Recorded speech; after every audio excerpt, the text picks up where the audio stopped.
आज के इस वीडियो में मैं आपको 3 स्टेप्स बताऊंगा कि जिन्हें फॉलो करके आप रक्षाबंधन के त्योहार पर स्पीच डिलीवर कर सकते हैं। वीडियो के अंत में मैं आपको इस स्पीच की नोट्स भी प्रोवाइड करूंगा। सबसे पहले आपको अपनी स्पीच की शुरुआत लोगों को संबोधित करके करनी है। ये संबोधन आप अपने हिसाब से तैयार कर सकते हैं। उसके बाद हम लोगों को रक्षाबंधन के त्योहार पर बधाइयां और शुभकामनाएं देंगे। कैसे? कुछ इस तरह से। साथियों, आज रक्षाबंधन का पवित्र त्योहार है। सबसे पहले तो आप सभी को इस खास त्योहार की हार्दिक बधाइयां और मैं आपको शुभकामनाएं देता हूं कि आप सभी भाई बहन जीवन में हमेशा खुश रहें। तो इस तरह से हमें विशेष देनी है। उसके बाद जो सबसे पहला स्टेप हम फॉलो करेंगे वह है कि हम रक्षाबंधन के त्योहार के पीछे का इतिहास बताएंगे। अब इसमें आपको क्या करना है, तो आपको मां लक्ष्मी और राजा बलि की कहानी को सुनाना है। कैसे आपको इस पॉइंट के अंदर बोलना चाहिए? कुछ इस तरह से। साथियों, दरअसल रक्षाबंधन के त्योहार का इतिहास मां लक्ष्मी और राजा बलि की कहानी से जुड़ा हुआ है।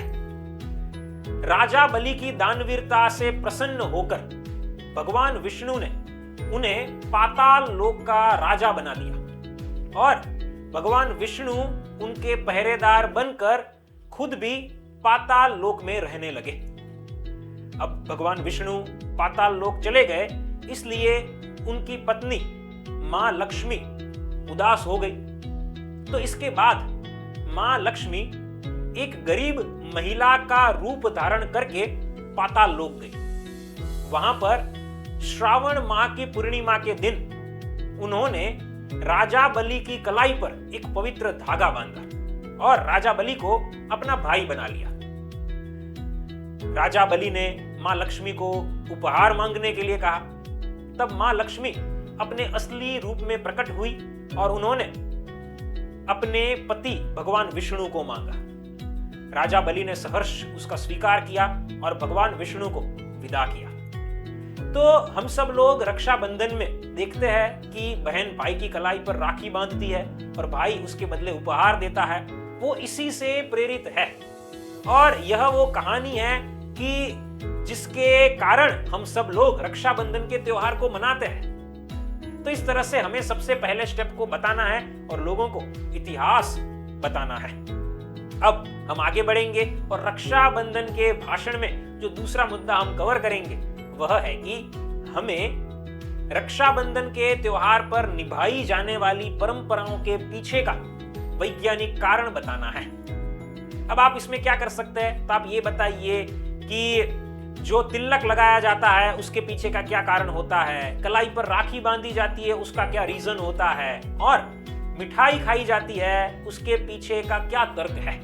आप कुछ इस तरह से ये तीनों वाक्यों को बोल सकते हैं। दोस्तों, रक्षाबंधन के त्योहार पर अलग अलग परंपराएं निभाई जाती है, लेकिन इन सारी परंपराओं के पीछे कोई ना कोई वैज्ञानिक कारण है। जैसे कि बहन अपने भाई के मस्तक पर तिलक लगाती है, तो ये तिलक लगाने के कारण एकाग्रता बढ़ती है, शरीर के अंदर सकारात्मक ऊर्जा का संचार होता है।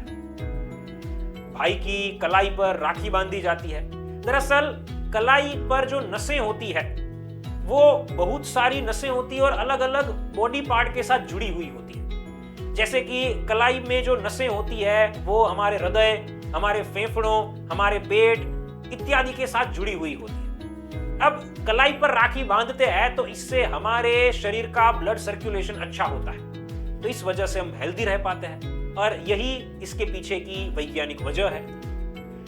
रक्षाबंधन के फेस्टिवल पर भाई बहन एक दूसरे को मिठाई खिलाते हैं। मिठाई खाने से, मतलब कि मीठा अगर हम कंज्यूम करते हैं उससे सेरोटोनिन और डोपामाइन हॉर्मोन्स रिलीज होते हैं। इससे हमारा मूड अच्छा होता है और हम त्योहार को भी एंजॉय कर पाते हैं। तो इस तरह से ये जो सारे रिवाज है उसके पीछे के ये सारे तर्क भी हैं कि जिनके बारे में बहुत सारे लोगों को पता होगा और हम सब लोगों को जानना भी चाहिए। तो इस तरह से हमें सेकेंड स्टेप को कवर करना है और लोगों को लॉजिक इन सारी परंपराओं के पीछे के बताने हैं। अब हम आगे बढ़ेंगे और रक्षाबंधन के त्योहार की स्पीच में जो थर्ड और लास्ट स्टेप हम फॉलो करेंगे वह है कि हम रक्षाबंधन के त्योहार का महत्व बताएंगे। अब इसमें हमें क्या करना है, तो पहले हमें यह बताना है कि रक्षाबंधन के त्योहार से भाई बहन का स्नेह बढ़ता है और रिश्ते मजबूत होते हैं। फिर हमें यह बताना है कि भाई बहन की रक्षा करता है और बहन भी ईश्वर से प्रार्थना करती है।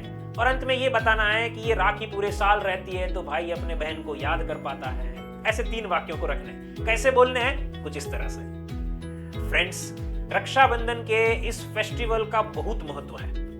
दरअसल रक्षाबंधन के त्योहार को मनाकर भाई और बहन का स्नेह बढ़ता है, उनके रिश्ते और मजबूत होते हैं। बहन भाई की कलाई पर राखी बांधती है और ईश्वर से प्रार्थना करती है कि वे अपने भाई को हमेशा सुरक्षित रखें और भाई भी अपने बहन को हमेशा उसकी रक्षा करने का वचन देता है। लगभग पूरे साल भर भाई की कलाई में राखी रहती है।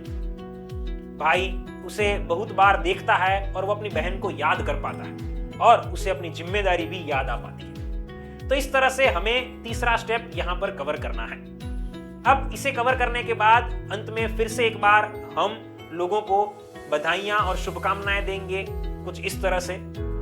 एक बार फिर से आप सभी को रक्षाबंधन के इस पावन पर्व की हार्दिक बधाइयां और शुभकामनाएं। यह बताने के बाद हम धन्यवाद कहेंगे और अपने भाषण को पूर्ण करेंगे। साथियों, अब मैं आपको इस स्पीच की नोट्स दे रहा हूं। आप इन पॉइंट्स को याद रख लीजिए और स्पीच देने के लिए जाइए। तो साथियों, इस तरह से मैंने आपको 3 स्टेप्स बताए कि जिन्हें फॉलो करके आप रक्षाबंधन के फेस्टिवल पर अच्छी स्पीच डिलीवर कर सकते हैं। अगर आप इस विषय पर स्पेशल स्पीच स्क्रिप्ट चाहते हैं और पावरफुल पब्लिक स्पीकर बनना चाहते हैं तो आप मेरा कांटेक्ट कर सकते हैं। नीचे दिए गए नंबर पर आप मुझे अभी कॉल कीजिए। मैं आपसे पर्सनली बात करूंगा, आपकी सारी प्रॉब्लम्स और रिक्वायरमेंट्स को सुनूंगा और समझूंगा और आपको पर्सनल ट्रेनिंग देकर एक कॉन्फिडेंट और परफेक्ट पब्लिक स्पीकर बनाऊंगा। फ्रेंड्स, फिर मिलेंगे एक नई वीडियो के साथ। Thank you.